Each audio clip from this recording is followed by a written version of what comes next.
Okay అమ్మా.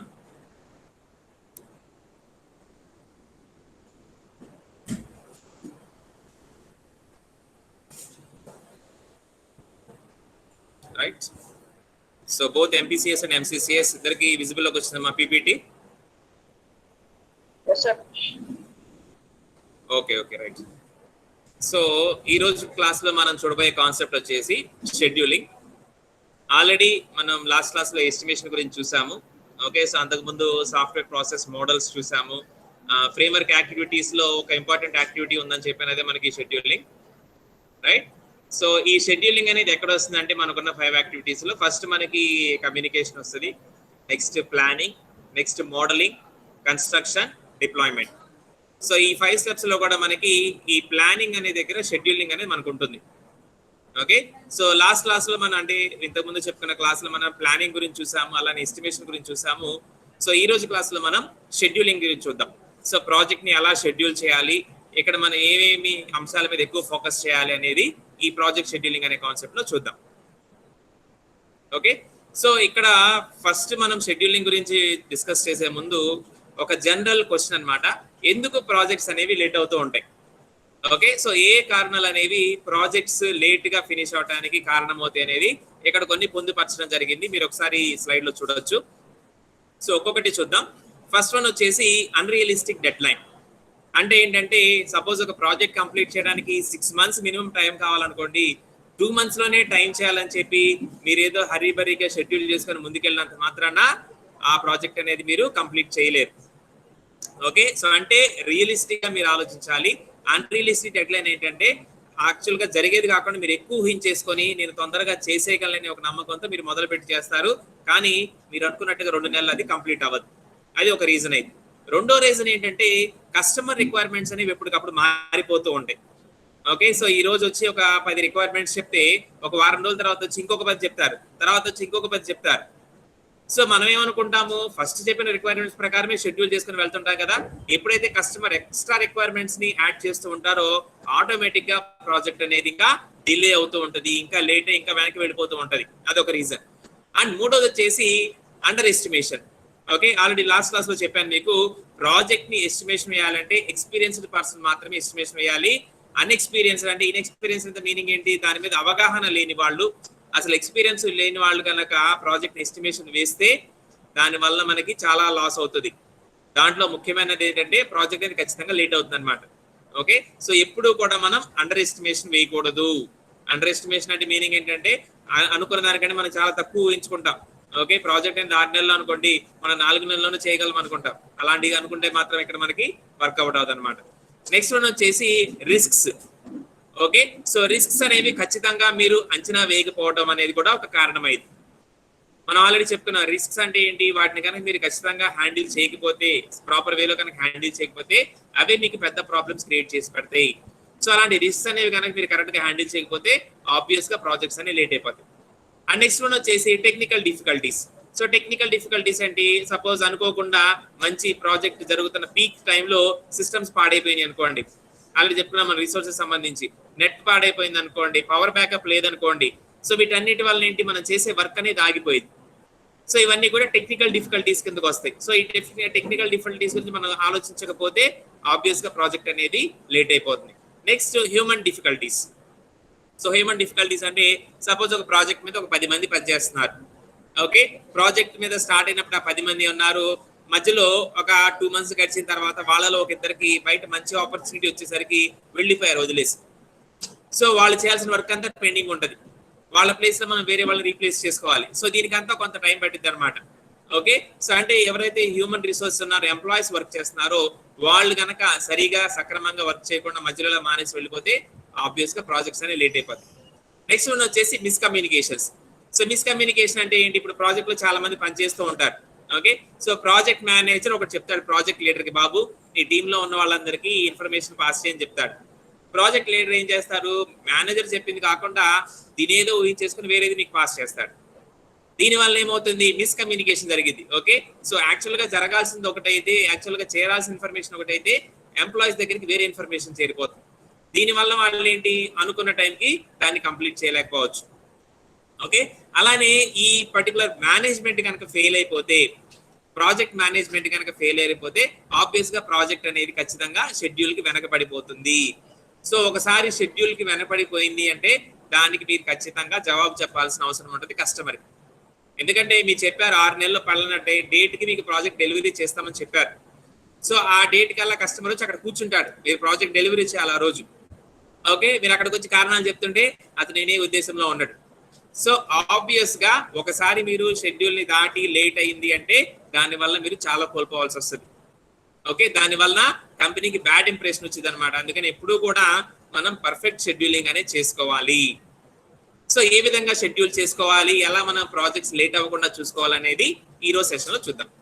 Okay, so scheduling చేయడంలో మనం ఫాలో అవ్వాల్సిన ముఖ్యమైన ప్రిన్సిపల్స్ ఇక్కడ మీకు పొందుపరచడం జరిగింది. దాంట్లో మొదటిది కంపార్ట్మెంటలైజేషన్. సో కంపార్ట్మెంట్స్ అంటే తెలుసు కదా, మీరు ట్రైన్ లో అబ్జర్వ్ చేస్తూ ఉంటారు. ట్రైన్ లో ఇంజిన్ వెనక మనకి బోగీలు ఉంటాయి, ఆ బోగీలు మనం కంపార్ట్మెంట్స్ అంటాం. సో అలా కంపార్ట్మెంట్స్ లో ఎందుకు పెడతారు, ట్రైన్ మొత్తం ఒకే పెట్టేలాగా ఎందుకు ఉంటుంది అంటే సో మనకి ఈజీగా అకామిడేట్ చేయడానికి. ఓకే, ఒక 50-60 లేకపోతే ఒక 100 మెంబర్స్ ని ఈజీగా మనం అకామిడేట్ చేయడానికి. అలానే ఏదైనా ప్రాబ్లం వచ్చినప్పుడు ఆ ఒక్క కంపార్ట్మెంట్ ని పక్కన పెట్టి మిగతా వాటిని తీసుకెళ్ళడానికి ఈ విధంగా మనం దాన్ని భాగాలు చేసుకోవడం జరిగింది. అలానే ఇక్కడ కూడా ఏంటంటే ఒక ప్రాజెక్ట్ ని కంప్లీట్ చేయాలి అంటే ఖచ్చితంగా మనం ఆ పెద్ద వర్క్ ని ఎప్పుడు మీదేసుకోకూడదు. ఏం చేయాలి, ఫస్ట్ దాన్ని మాడ్యూల్స్ కింద విడగొట్టుకోవాలి. సరైన మాడ్యూల్స్ కింద విడగొట్టుకుంటేనే ఒక్కొక్క దాన్ని మనం అనుకున్నది కంప్లీట్ చేయగలం. సో అలా విడగొట్టుకోవటాన్ని కంపార్ట్మెంటలైజేషన్ అంటారు. ఓకే, సో కంపార్ట్మెంటలైజేషన్ సరిగా చేసుకోవాలి. Inter dependency. సో ఏవైతే మనకి మాడ్యూల్స్ వచ్చినాయో ఆ మాడ్యూల్స్ మధ్య ఉండేటువంటి రిలేషన్షిప్ అనేది మీకు ఖచ్చితంగా తెలుసుండాలి. ఎందుకంటే రేపు ప్రాజెక్ట్ మొత్తం కంప్లీట్ అయిన తర్వాత ఈ మాడ్యూల్స్ అన్ని కలిసి పనిచేస్తాయి. సో ఈ మాడ్యూల్స్ అన్ని కలిసి పనిచేస్తేనే ఓవరాల్ అప్లికేషన్ అనేది రన్ అవుతున్నట్లు. సో ఓవరాల్ అప్లికేషన్ రన్ అవ్వాలంటే వీటి మధ్య ఆ రిలేషన్షిప్ డిపెండెన్సీ అనేది మీరు ఖచ్చితంగా పొందుపరచాలి, ఖచ్చితంగా ఉండేలాగా చూసుకోవాలి. దేనికదే ఇండివిజువల్ అనేది ఎక్కడా ఉండదు. ఓకే, ఫర్ ఎగ్జాంపుల్ మీరు గూగుల్ కనుక తీసుకున్నారనుకోండి, గూగుల్లో మీరు సైన్ ఇన్ అయ్యారు అంటే ఆ సైన్ ఇన్ అయిన బ్రౌజర్ మీరు అలానే పెట్టి ఉంచితే దాని ద్వారా మీరు జీమెయిల్ ఓపెన్ చేయొచ్చు, యూట్యూబ్ ఓపెన్ చేయొచ్చు, క్లాస్ రూమ్స్ ఓపెన్ చేయొచ్చు, మీట్ ఓపెన్ చేయొచ్చు. సో గూగుల్ కి సంబంధించిన అన్ని సర్వీసెస్, అన్ని అప్లికేషన్స్ మీరు ఓపెన్ చేసుకోవచ్చు with a single sign in. అంతేనా? సో ఎందుకంటే ఆ అప్లికేషన్స్ అన్ని కూడా ఇంటర్ రిలేట్ అయి ఉంటాయి, అన్ని కూడా లాగిన్ కి సంబంధించి ఇంటర్ రిలేట్ అయి ఉంటాయి. అందుకని మీరు ఏ ఒక్క దాంట్లో సైన్ ఇన్ అయినా సరే మిగతా అన్ని మీకు యాక్సెస్ లోకి వచ్చేస్తాయి. ఆ విధమైనటువంటి ఇంటర్ డిపెండెన్సీ అనేది మీరు ఖచ్చితంగా ఉండేలాగా చూసుకోవాలి. అలానే ఎఫర్ట్ వ్యాలిడేషన్. ఓకే, మనం చెప్పుకున్నాం కదా, సో ఈ ప్రాజెక్ట్ కంప్లీట్ అవ్వాలంటే నాకు 10 మంది ఎంప్లాయీస్ అవసరం అవుతారు, లేకపోతే ఒక 10 సిస్టమ్స్ అవసరం అవుతాయి, 2 సాఫ్ట్వేర్స్ అవసరం అవుతాయి. ఈ విధమైనటువంటి అంచనా మీరు ముందే వేసుకొని ఉండాలి. ఓకే, మీ దగ్గర ఉన్నటువంటి రిసోర్సెస్ ఏవైతే ఉన్నాయో, మనుషులు కావచ్చు, సిస్టమ్స్ కావచ్చు, సాఫ్ట్వేర్స్ కావచ్చు, ఇవన్నీ కూడా మీకు అందుబాటులో ఉన్నాయా లేదా అని మీరు ముందే ఒకసారి వ్యాలిడేట్ చేసుకోవాలి. అప్పుడే మీరు షెడ్యూలింగ్ మంచిగా వేయగలరు. అలానే రెస్పాన్సిబిలిటీస్ ని మనం డిఫైన్ చేయాలి. ఒక ప్రాజెక్ట్ మీద చాలా మంది పనిచేస్తూ ఉంటారు, అందరూ అన్ని పనులు చేయరు.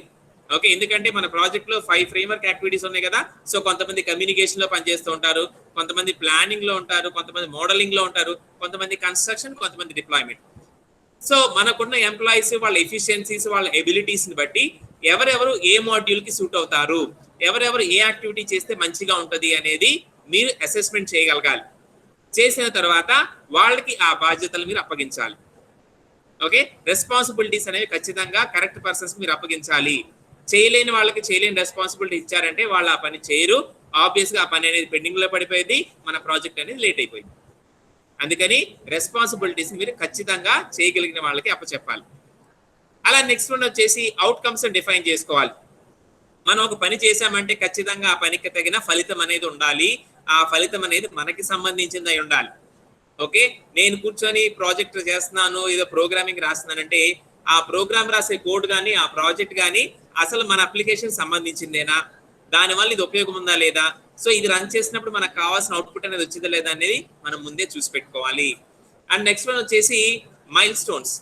ఓకే, సో ఏవైతే మన ప్రాజెక్ట్ లో ఇంపార్టెంట్ టైం లైన్ గోల్స్ ఉంటాయో వాటన్నిటిని కూడా మనం రీచ్ అవుతున్నామా లేదా అనేది ఎప్పటికప్పుడు మనం చూసుకుంటా ఉండాలి. ఎందుకంటే అనుకున్న టైంకి అనుకున్న విధంగా కంప్లీట్ చేస్తేనే మన ప్రాజెక్ట్ లో క్వాలిటీ అనేది వస్తూ ఉంటది. ఓకే, సో ఈ ఫలానా టైంకి ఫలానా ఫంక్షన్ కంప్లీట్ అవ్వాలి, అయ్యిందా లేదా ఎప్పటికప్పుడు మనం ట్రాకింగ్ చేసుకుంటా ఉండాలి. సో ఇక్కడ ఉన్న ఈ ప్రిన్సిపల్స్ అన్ని కనుక మనం ఫాలో అయితే షెడ్యూలింగ్ అనేది చాలా మంచిగా చేసుకోవచ్చు. ఓకే, షెడ్యూలింగ్ మనకు బాగా రావాలి, ప్రాజెక్ట్స్ లేట్ అవ్వకుండా ఉండాలంటే వీటన్నిటిని మనం జాగ్రత్తగా ఫాలో అవుతూ షెడ్యూల్ చేసుకోవాలి. అలానే ఇక ఎఫర్ట్ కి డెలివరీ టైం కి ఒక చిన్న గ్రాఫికల్ రిప్రజెంటేషన్ ఇక్కడ ఇవ్వడం జరిగింది. మీరు ఇక్కడ గమనిస్తే కనుక ఇక్కడ ఎక్స్ యాక్సిస్ వై యాక్సిస్ మనకు రెండు ఉన్నాయి. సో ఎక్స్ యాక్సిస్ వచ్చేసి మనకి ఏమవుతుంది, డెవలప్మెంట్ టైం ఎంత టైం పడుతుంది అనేది, అలానే వై యాక్సిస్ వచ్చేసి ఎఫర్ట్ అండ్ కాస్ట్. ఓకే, ఈ ప్రాజెక్ట్ కంప్లీట్ చేయడానికి ఎంత ఎఫర్ట్ ఎంత cost. Effort in the sense ఎంతమంది పని చేయాలి, ఎన్ని నెలలు పని చేయాలి. Okay, so development time, so ఎంత టైంలో మనం ఇది కంప్లీట్ చేస్తాం. ఈ రెండింటి కనుక మీరు గ్రాఫ్ గీసారు అంటే ఇక్కడ మీకు కొన్ని పాయింట్స్ కనిపిస్తున్నాయి చూడండి. సో ఎఫర్ట్ ని టైం ని కనుక మీరు రిలేట్ చేయాలి అనుకుంటే, so this one okay, normal delivery time for schedule అనేది ఇక్కడ నేను కర్సర్ కదిలిస్తున్నాను, టీడీ ఇక్కడ ఉంటది. ఓకే, దీనికి ముందు చేయాలంటే చాలా కష్టమైన పని, ఇంపాసిబుల్. రీజన్ నేను ఎందుకు అన్నారంటే, సపోజ్ ఒక ప్రాజెక్ట్ కంప్లీట్ అవడానికి మనకి 6 months అనేది మినిమం టైం అనుకోండి. 6 months లో మీరు ఆ ప్రాజెక్ట్ కంప్లీట్ చేశారంటే చాలా బాగా చేసినట్లు. కానీ 6 months టైం పట్టిద్దని మీకు తెలిసినా కూడా దాన్ని నేను 2 నెలల్లో ట్రై చేయాలని ఫినిష్ చేయడానికి ప్రయత్నిస్తాను చూసారా, అందుకే ఇది impossible reason. So impossible reason is a highly complicated thing.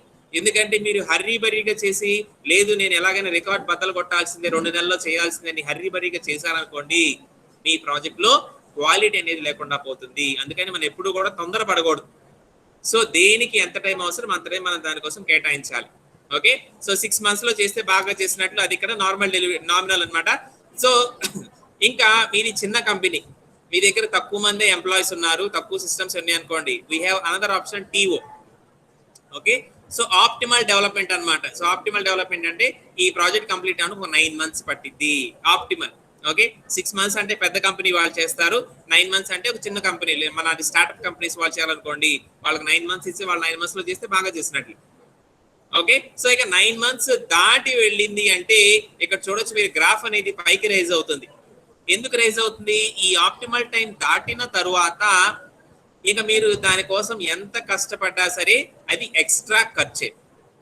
Okay, అందుకని మీకు గ్రాఫ్ పైకి లేస్తుంది చూడండి. ఎందుకు పైకి లేస్తుంది అంటే ఇదంతా కూడా మనకి extra effort and extra cost. అనుకున్న టైంని దాటింది అంటే ఆ రూపీస్ అన్ని కూడా, మంత్స్ అన్ని కూడా మీరు అనవసరంగా ఎక్కువ ఖర్చు పెట్టినట్టే లెక్క. సో అందుకని మనం ఎప్పుడు కూడా ఏం చూసుకోవాలి అంటే, మన టైం కానీ మన ఎఫర్ట్ కానీ, ఆ టైం ఆ ఎఫర్ట్ అనేవి మనకి లిమిట్ లో ఉండేలాగా, ఆప్టిమల్ గా ఉండేలాగా మనం చూసుకోవాలి. ఓకే, ఈ గ్రాఫ్ ద్వారా మనం అబ్జర్వ్ చేయొచ్చు అనమాట. సో ఇది నామినల్, ఇది ఆప్టిమల్ అన్నమాట. సో ఈ రెండింటి మధ్యలో మనం ఉండేలాగా చూసుకుంటే కనుక మన ప్రాజెక్ట్ అనేది ఏ విధమైన ఇబ్బందులు లేకుండా అనుకున్న టైం కంప్లీట్ చేయగలుగుతాం. ఓకేనా, అండ్ ఇది ఒక ఇంపార్టెంట్ స్లైడ్ మీరు గమనించాలి.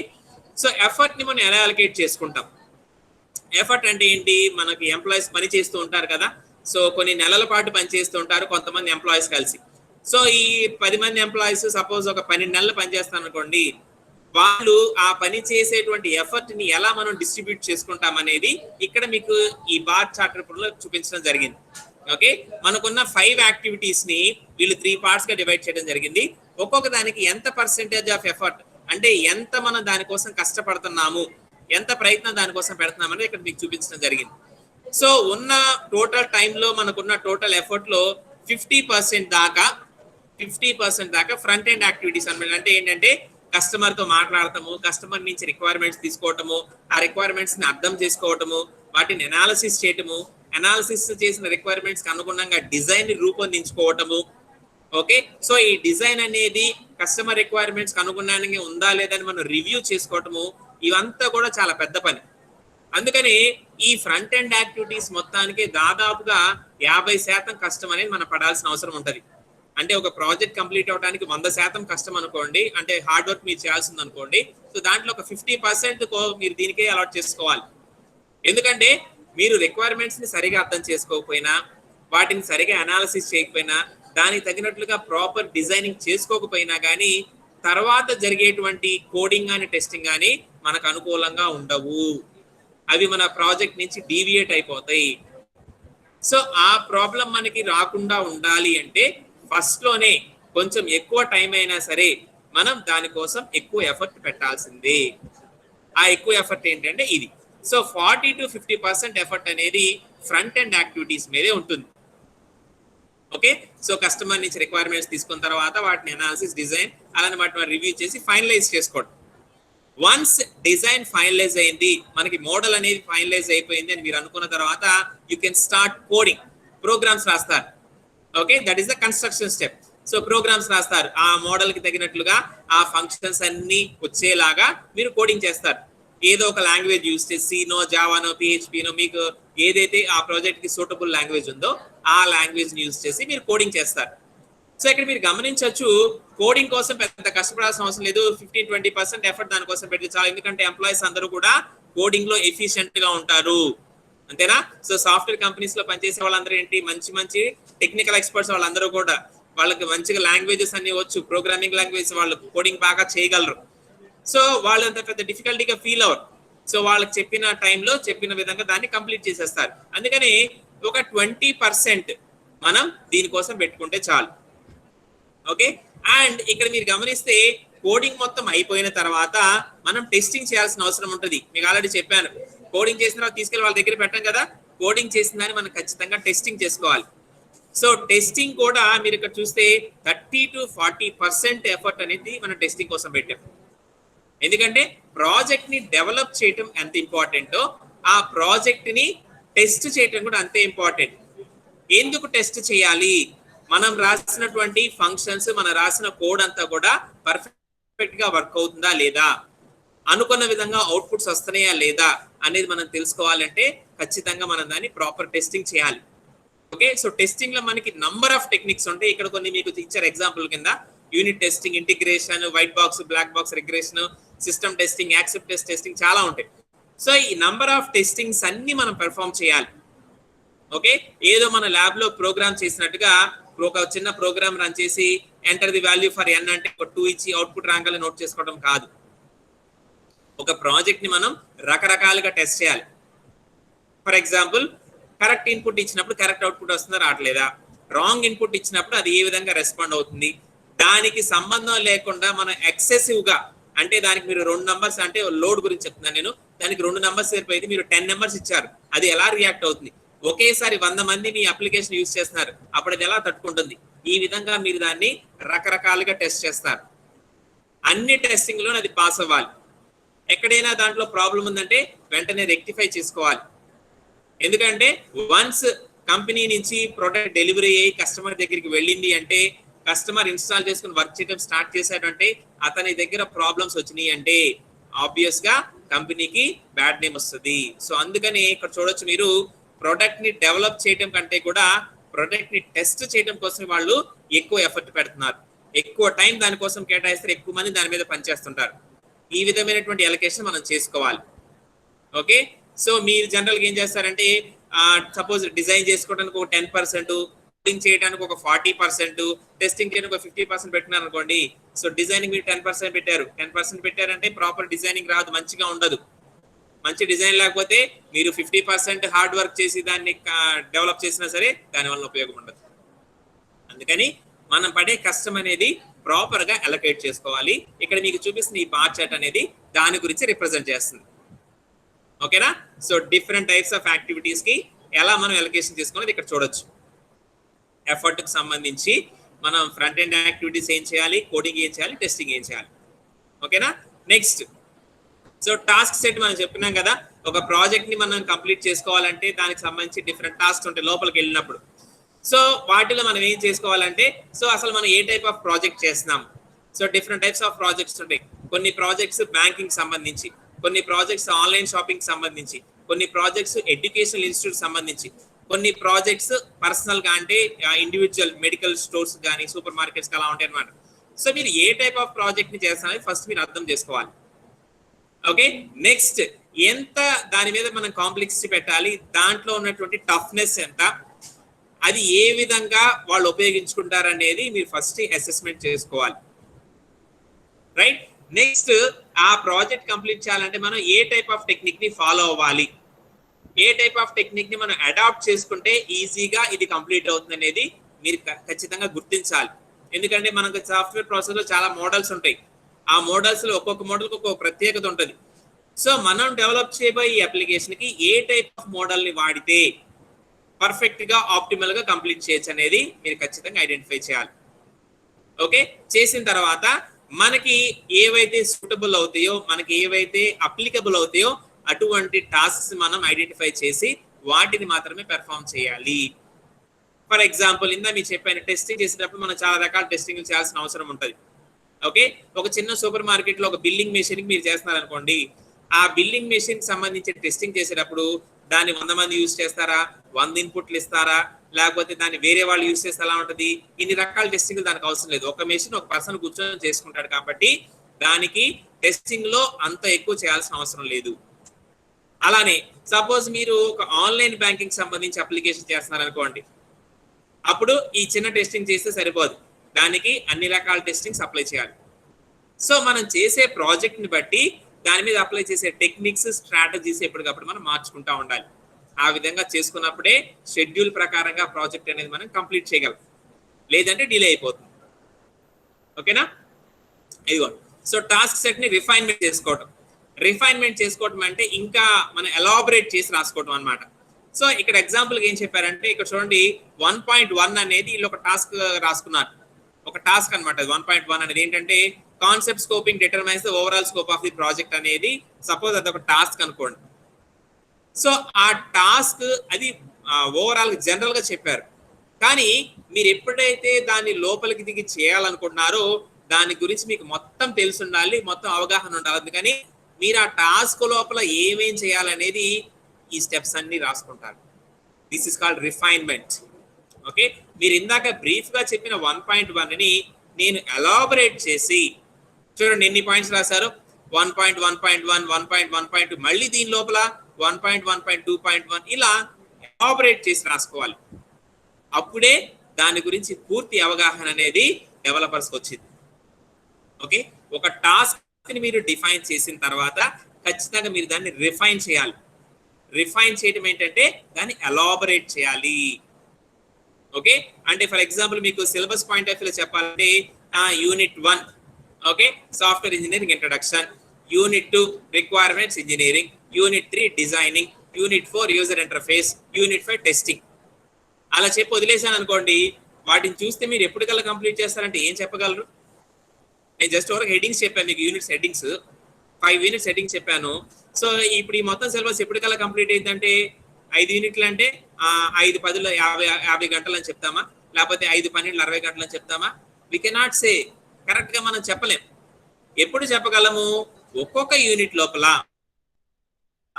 ఏమేమి అని మీరు ఎలాబరేట్ గా చూసినప్పుడు మాత్రమే స్పెసిఫై చేయగలరు. ఇవన్నీ చూసిన తర్వాత ఓకే యూనిట్ 1 కంప్లీట్ అవ్వాలంటే నాకు ఒక 20 అవర్స్ పట్టింది అని ఎప్పుడు చెప్పగలరంటే లోపల ఉన్న కాన్సెప్ట్స్ అని మీరు చూడాలి.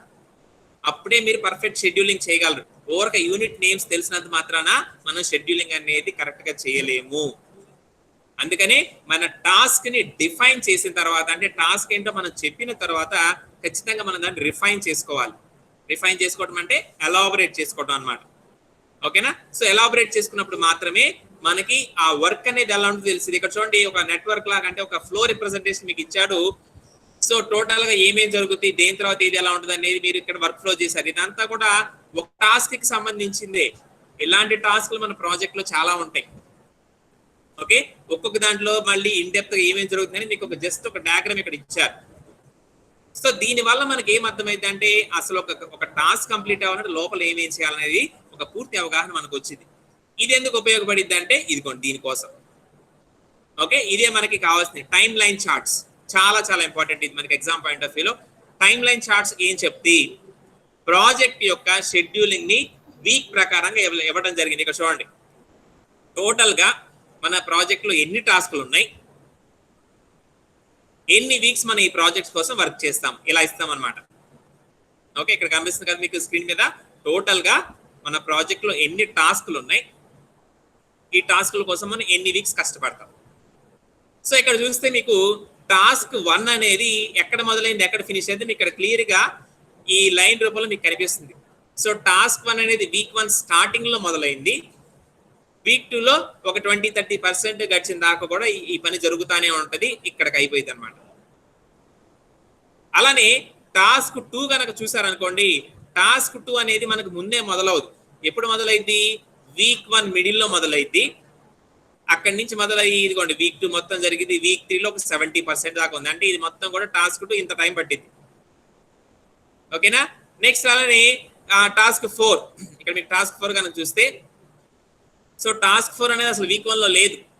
ఎప్పుడు మొదలైంది? ఎప్పుడో వీక్ 2 స్టార్టింగ్ లో మొదలయ్యి ఇదిగోండి వరుసనే ఈ వారాలన్నీ ఉండింది. ఈ విధంగా ఏ టాస్క్ ని ఎప్పుడు మొదలు పెట్టాలి, ఎప్పుడు ఫినిష్ చేయాలి అనేది మీరు ఒక చార్ట్ రిప్రజెంటేషన్ చూపిస్తారు ఇన్ టర్మ్స్ ఆఫ్ వీక్స్. దాన్ని మనం టైం లైన్ చార్ట్స్ అంటారు. ఓకే, ఏ టాస్క్ ఏ టైం లైన్ లో ఉంటుంది, ఎప్పుడు మొదలవుతుంది, ఎప్పుడు ఫినిష్ అవుతుంది అనేది మీరు ఈ టైం లైన్ చార్ట్స్ ద్వారా చూపించవచ్చు. ఓకే, సో చూడండి ఇక్కడ టాస్క్ 10 కనుక చూస్తే అసలు ఫస్ట్ 4 వీక్స్ లో టాస్క్ 10 ఏం జరగదు. ఎప్పుడో 5th వీక్ లో స్టార్ట్ అవుతుంది. ఇదంతా మనకి ఎప్పుడు తెలిసిద్ది అంటే ఏ టాస్క్ ని ఎప్పుడు ఏ వీక్ లో మొదలు పెట్టాలి, ఏ వీక్ లో ఫినిష్ చేయాలని మనకి ఎప్పుడు తెలిసిద్ది అంటే ఆ టాస్కుల గురించి మనకి పూర్తి అవగాహన ఉన్నప్పుడు మాత్రమే తెలిసింది. ఓకేనా? సో ఈ విధంగా మనం టైం లైన్ చార్ట్ రిప్రజెంటేషన్ లో టాస్క్స్ యొక్క బిగినింగ్ టైం, ఎండింగ్ టైం అనేది రిప్రజెంట్ చేస్తాం.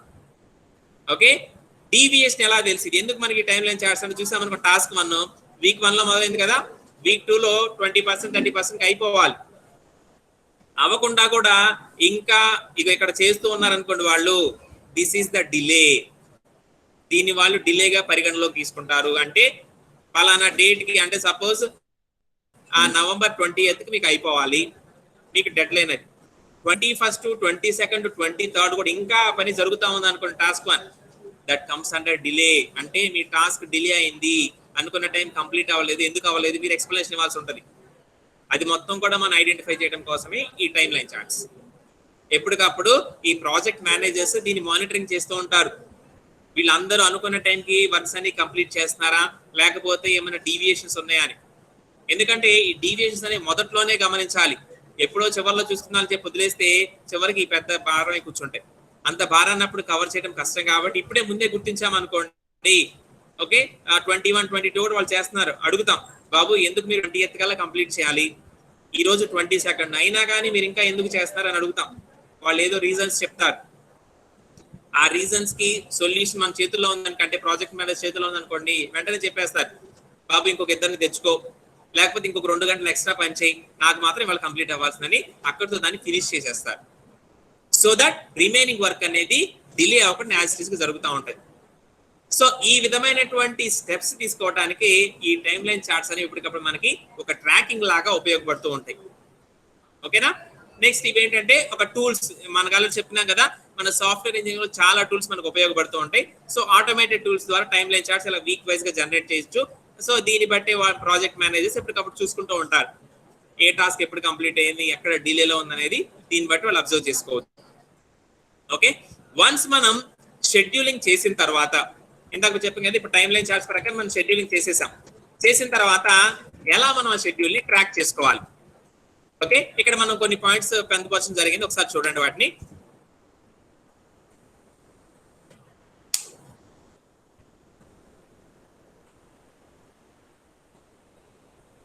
ఓకే, సో మనం షెడ్యూల్ చేసుకున్నాము, ఏ టాస్క్ ఎప్పుడు కంప్లీట్ అయిందని షెడ్యూల్ చేసుకున్న తర్వాత మనం దాన్ని ట్రాక్ చేసుకోవాలి. ట్రాకింగ్ అనేది చాలా చాలా ఇంపార్టెంట్.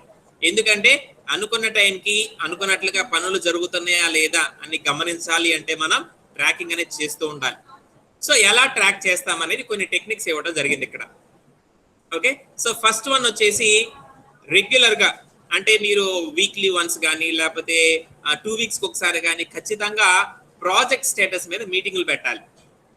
ఓకే, ఆ ప్రాజెక్ట్ టీం వాళ్ళు వర్క్ చేస్తుంటారు కదా, వాళ్ళు చెప్తారు, బాబు ఈ వీక్ ఎండింగ్ లో మీటింగ్ ఉంటుంది, మీ ప్రాజెక్ట్ స్టేటస్ గురించి మీరు చెప్పాలి. మీటింగ్ పెట్టుకున్నప్పుడు అడుగుతాం, బాబు ఈ వీక్ కల్లా ఎంతవరకు కంప్లీట్ అవ్వాలి, మన షెడ్యూల్ ఏం వేసుకున్నా మీరు ఎంతవరకు చేశారు. ఆ విధమైన ప్రోగ్రెస్ అనేది వాళ్ళు ఖచ్చితంగా మనకి అందించాలి. దాన్ని బట్టి మనం అసెస్ చేసుకోవచ్చు. ఓకే, షెడ్యూల్ ప్రకారం ఇది వెళ్తుంది లేదా డివియేట్ అవుతుందంటే వెంటనే వాళ్ళకి మనం సూచనలు ఇస్తాం. ఇది ఒక టెక్నిక్. ఓకే, రెగ్యులర్ గా ప్రాజెక్ట్ మెంబర్స్ తో వాళ్ళ స్టేటస్ గురించి మీటింగ్స్ పెట్టాలి. నెక్స్ట్, రివ్యూస్ చేసిన తర్వాత వాటి రిజల్ట్స్ గురించి మనం ఇవాల్యుయేషన్ చేసుకోవాలి. రివ్యూస్ చేయడం అంటే ఏంటి? ఇప్పుడు ఆల్రెడీ మీకు చెప్పాను కదా, వాళ్ళు మీటింగ్ పెట్టుకున్న తర్వాత డీవియేషన్ వచ్చింది అనుకోండి, వాళ్ళు చెప్తారు, బాబు ఇక్కడ ఈ మోడిఫికేషన్స్ చేయండి, ఇక్కడ ఈ కరెక్షన్స్ చేయండి అంటారు. సో సో కరెక్షన్స్ అనేవి వాళ్ళు మళ్ళీ చేశారా లేదా అనేది నెక్స్ట్ మీటింగ్ కంటే ముందే మనం ఒకసారి రివ్యూ చేసుకోవాలి, ఆ మొత్తం అసెస్ చేసుకోవాలి. ఓకే, రిజల్ట్స్ అనేవి మనం గైడెన్స్ ఇచ్చిన విధంగానే వాళ్ళు చేస్తున్నారా, లేకపోతే మళ్ళీ అలానే తప్పులు చేసుకుంటూ వెళ్తున్నారా, ఇది కూడా మనం చూసుకోవాలి జాగ్రత్తగా. లేకపోతే అదే తప్పులు వాళ్ళు చివరిదాకా కంటిన్యూ చేస్తారు, మన ప్రాజెక్ట్ అనేది అవ్వదు. అదొక టెక్నిక్. నెక్స్ట్, ఈ మన మైల్ స్టోన్స్ అంటే ఏంటంటే జస్ట్ ఒక డెడ్ లైన్స్ అనమాట. అంటే ఈ టైంకి ఇది కంప్లీట్ అవ్వాలి, ఈ టైంకి ఇది కంప్లీట్ అవ్వాలని కొన్ని మిడిల్ టాస్క్స్ పెట్టుకుంటాం, మిడిల్ గోల్స్ అనమాట. సో ఆ మైల్ స్టోన్స్ అనేవి అనుకున్న టైంకి కంప్లీట్ అవుతున్నాయా లేదా, ఆ విధంగా మీరు ఆ డేట్ ప్రకారంగా వాటిని ఫినిష్ చేశారా లేదా అనేది ఎప్పటికప్పుడు మనం చెక్ చేసుకుంటా ఉండాలి. ఓకే, పలానా డేట్ కల్లా టాస్క్ 1 కంప్లీట్ అవ్వాలి, అయిందా లేదా, పలానా డేట్ కల్లా టాస్క్ 2 కంప్లీట్ అవ్వాలి, అయిందా లేదా అని. టాస్క్ 1 అనేది ఒక మైల్ స్టోన్ అనమాట. సో మన ప్రాజెక్ట్ లో అదొక మైల్ స్టోన్, అదొక స్టెప్, అది కంప్లీట్ అవ్వాల్సింది, ఆ టైంకి అయిందా లేదా చూసుకోవాలి. నెక్స్ట్, యాక్చువల్ గా మనం స్టార్ట్ చేసిన డేట్ కి, ప్లానింగ్ లో మనం చేసుకున్న డేట్ కి రెండింటి మధ్య మనం ఎప్పటికప్పుడు కంపారిజన్ చేసుకుంటా ఉండాలి. ఓకే, మనం అనుకున్నాం ఈ ప్రాజెక్ట్ ని సపోజ్ December 1 నుంచి మనం స్టార్ట్ చేయాలి వర్క్ చేయడం అని ప్లాన్ చేసుకున్నాం. కానీ మనకి ఏదో సిస్టమ్స్ ప్రాబ్లం వల్ల, లేకపోతే ఏదైనా సాఫ్ట్వేర్స్ ప్రాబ్లం వల్ల, లేకపోతే మనుషులు దొరకపోవడం వల్ల December 1 కాకుండా December 10th స్టార్ట్ చేసాం. సో ఫస్ట్ అనుకున్నాము, 10th స్టార్ట్ చేసాము. వీటి మధ్య ఉన్న ఈ 10 days గ్యాప్ ఎందుకు వచ్చింది, ఆ 10 days ని మనం ఎలా కవర్ చేసుకోవాలనేది మనం ఖచ్చితంగా ఏదో ఒక సొల్యూషన్ అనేది తీసుకోవాలి దానికి. ఓకే, ఈ కంపారిజన్ చేసుకుని ఉండాలి, అనుకున్నది ఏంటి, జరుగుతున్నది ఏంటి, ఈ రెండింటి మధ్య మనం ఎప్పుడు కూడా కంపారిజన్ చేసుకుంటా ఉండాలి. ఓకే, నెక్స్ట్ వచ్చేసి ఈ ప్రాజెక్ట్ డెవలప్మెంట్ చేసే క్రమంలో ఎంప్లాయీస్ ఉంటారు కదా, వాళ్ళది ఎప్పుడు మనం ఇంటరాక్ట్ అవుతూ ఉండాలి. ఓకే, ఇంటరాక్ట్ అవుతూ వాళ్ళని అడుగుతూ ఉండాలి, బాబు మేము చేస్తున్నాం కదా, మన ఈ ప్రాజెక్ట్ చేస్తున్నాం కదా, మీ ముందు వాళ్ళు ఈ మోడల్ ఇచ్చారు కదా, మీరు దాన్ని చేస్తున్నారు కదా, దీన్ని డెవలప్మెంట్ చేసే క్రమంలో మీకు ఏమైనా ఇబ్బందులు ఎదురవుతున్నాయా, మన రిక్వైర్మెంట్స్ చేసే క్రమంలో మీకు ఏమైనా ప్రాబ్లమ్స్ వస్తున్నాయా, ఓకే, ఆ రిక్వైర్మెంట్స్ ని మీరు డెవలప్ చేసే క్రమంలో అనుకున్న టైంకి చేయగలరా లేదా, ఈ విధమైనటువంటి ఇంటరాక్షన్ ఎప్పుడు కూడా ఈ ఎంప్లాయీస్ తో మెయింటైన్ చేస్తూ ఉండాలి. అప్పుడే వాళ్ళు కూడా కొంచెం ఉత్సాహంగా పనిచేస్తారు. సో చేయమంటే చేయమని చెప్పి వదిలేసాం అనుకోండి, వాళ్ళు చేస్తే చేస్తారు, లేకపోతే లేదు. అలా కాకుండా మనం దగ్గరుండి వాళ్ళతో మాట్లాడుతూ, మానిటరింగ్ చేస్తూ, వాళ్ళని ఎప్పటికప్పుడు మనం ఎంకరేజ్ చేస్తూ చేస్తున్నాం అనుకోండి, వాళ్ళు అనుకున్న టైంకి అది ఖచ్చితంగా కంప్లీట్ చేస్తారు. ఓకే, అండ్ లాస్ట్ వన్ వచ్చేసి ఎర్నెడ్ వాల్యూ అనాలిసిస్ అనే ఒక టెక్నిక్ ని ఉపయోగించి మనం ప్రోగ్రెస్ ని ఎప్పటికప్పుడు తెలుసుకోవాలి. ఓకే, ఈవీఏ అంటే ఎర్నెడ్ వాల్యూ అనాలిసిస్. సో అంటే ఏంటి, ఇవి ఇక్కడ చూడొచ్చు మనం. ఓకే, ప్రోగ్రెస్ ని మెజర్ చేయడానికి మనం ఉపయోగించే ఒక టెక్నిక్ అన్నమాట ఇది, ఎర్నెడ్ వాల్యూ అనాలిసిస్. మీకు క్వశ్చన్స్ లో కూడా వస్తుంది ఇది, EVA earned value analysis. So ఎంతవరకు కంప్లీట్ అయింది ప్రాజెక్ట్, ఎంతవరకు కంప్లీట్ అయింది అనేది మనం ఈవీఏ ద్వారా ఎప్పటికప్పుడు చూసుకోవచ్చు. సిస్కో వెబెక్స్ నుంచి ఫోన్ చేశారు, మనకి లాగిన్ ఐడి అది ఇచ్చారట, వాట్సాప్లో ఆయన నంబర్ పెట్టి స్మాల్ ఒకసారి అంటే మీరు ఆయన కాంటాక్ట్ చేస్తే చెప్తారు.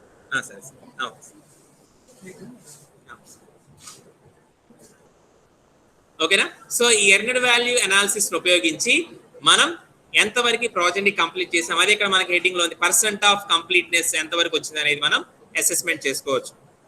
ఓకే, సింపుల్ గా చెప్పాలంటే దీన్ని ఉపయోగించి మనం ప్రోగ్రెస్ చెక్ చేసుకున్నట్లే, 10% అయిందా, 20% అయిందా, అనుకున్న టైంకి అనమాట. అంటే ఈ టైం కల్లా 10% అవ్వాలి, అయిందా లేదా అని చెక్ చేసుకోవడం అనమాట. రైట్. సో దీంట్లో కొన్ని ఫార్ములాస్ ఉంటాయి, మీరు ఇక్కడ చూడొచ్చు, సింపుల్ ఫార్ములాస్ అవన్నీ కూడా. కొన్ని టర్మ్స్ వస్తాయి మనకి ఇక్కడ. Okay, so BCWS budgeted cost of work scheduled, అంటే ఈ వర్క్ ని కంప్లీట్ చేయడానికి మీరు ఎంత బడ్జెట్ వేసుకున్నారు అనేది BCWS అన్నమాట. సో ఈ BCWS అనేది ఎలా తెలిసింది అంటే, వర్క్ అంటే టోటల్ ప్రాజెక్ట్ అన్నమాట. ఈ ప్రాజెక్ట్ మొత్తం కంప్లీట్ అవ్వాలంటే ఎంత బడ్జెట్ అవుతుందని మీరు ఎలా తెలుసుకుంటారు, ఆ ప్రాజెక్ట్ లో ఉండే ఒక్కొక్క టాస్క్ కంప్లీట్ అవడానికి ఎంత పట్టిందో మీరు తెలుసుకోవాలి ఫస్ట్. ఓకే, యూనిట్ 1 కంప్లీట్ అవ్వాలంటే ఎన్ని గంటలు పట్టిద్ది, యూనిట్ 2 కంప్లీట్ అవ్వాలంటే ఎన్ని గంటలు పట్టిద్ది, యూనిట్ 3కి ఎన్ని గంటలు, యూనిట్ 4కి ఎన్ని గంటలు, యూనిట్ 5కి ఎన్ని గంటలు, అవన్నీ సమ్అప్ చేస్తే టోటల్ గా మీకు వస్తుంది, అంతేనా. సో సమ్అప్ చేస్తే వచ్చేదాన్ని బడ్జెట్ కంప్లీషన్ అన్నమాట. ఇవన్నీ చూడండి, ఏవైతే మనకి ఇండివిజువల్ టాస్క్స్ ఉన్నాయో వాటి కోసం మీరు అలాట్ చేసుకున్న బడ్జెట్ ఏదైతే ఉందో కంప్లీషన్ కోసం, వాటన్నిటిని సమ్అప్ చేస్తే టోటల్ కంప్లీషన్ కాస్ట్ మనకు వచ్చేస్తుంది, BAC అంటారు. ఓకే, అన్నిటిని సమ్అప్ చేయాలన్నమాట. చేసిన తర్వాత మనం అసలు స్టెప్ లోకి ఇప్పుడు వెళ్తున్నాం. ఓకే, సో అది షెడ్యూల్డ్. ఇక్కడ చూడొచ్చు ఇది పెర్ఫార్మ్డ్. చూడండి టర్మ్ ఏమొస్తుందో, budgeted cost of work performed. అది షెడ్యూల్ చేసుకున్నాం, అనుకున్నాం ముందు ఎస్టిమేషన్ షెడ్యూల్ చేసుకున్నాం, ఇది యాక్చువల్ గా జరిగేది పెర్ఫార్మ్డ్.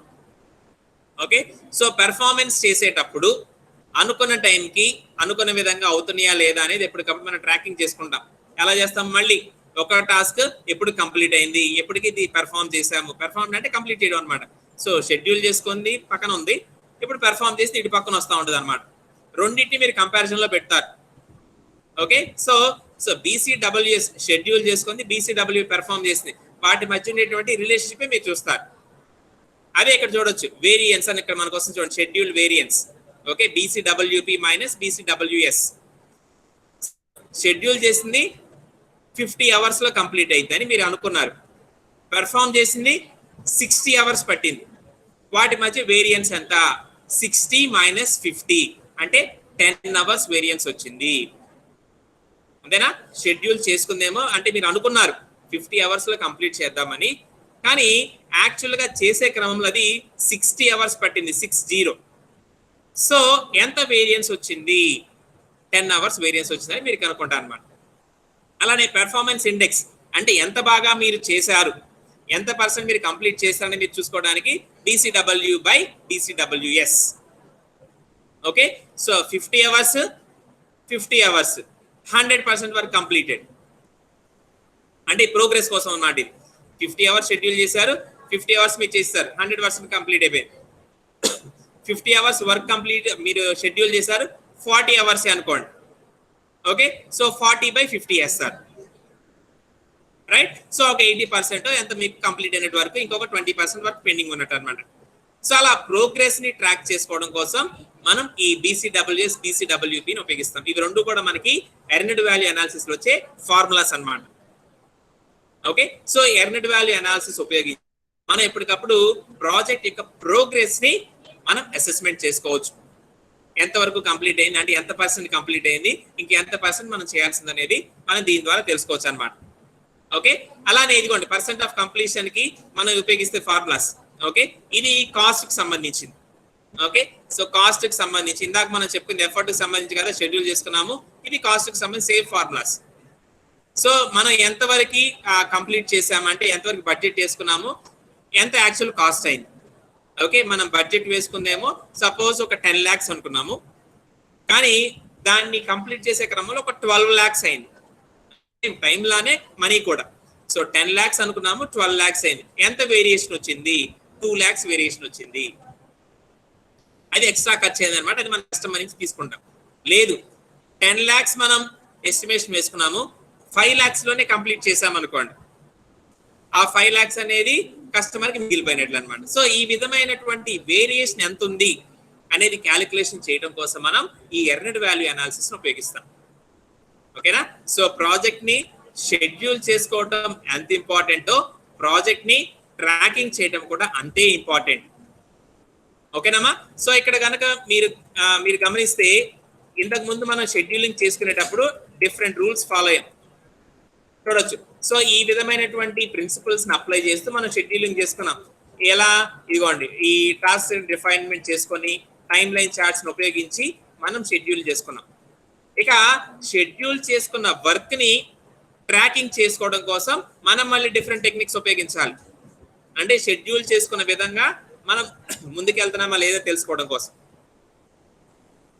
ఆ విధమైన టెక్నిక్స్ ఉపయోగించడం ద్వారా అనుకున్న ప్రాజెక్ట్ అంటే ఏదైతే టైం అనుకున్నామో ఆ టైంకి ప్రాజెక్ట్ కంప్లీట్ అవుతుందా లేదా అనేది మనకు ఒక అవగాహన వచ్చేస్తుంది. Okay, earned value analysis project యొక్క ప్రోగ్రెస్ ని ఎప్పటికప్పుడు మనం తెలుసుకోవడం కోసం దీన్ని మనం ఉపయోగిస్తాం. ఓకేనా? సో ఇది ప్రాజెక్ట్ సంబంధించి షెడ్యూలింగ్. ఓకేనమ్మా? So any doubts? ఏమైనా డౌట్స్ ఉన్నాయమ్మా మనం ఇప్పుడు చెప్పుకున్న షెడ్యూలింగ్ లో?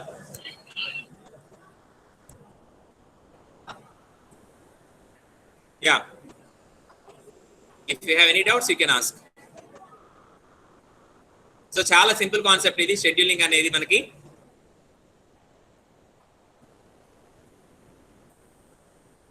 Right. right? Anyone, if you have any doubts, you can ask.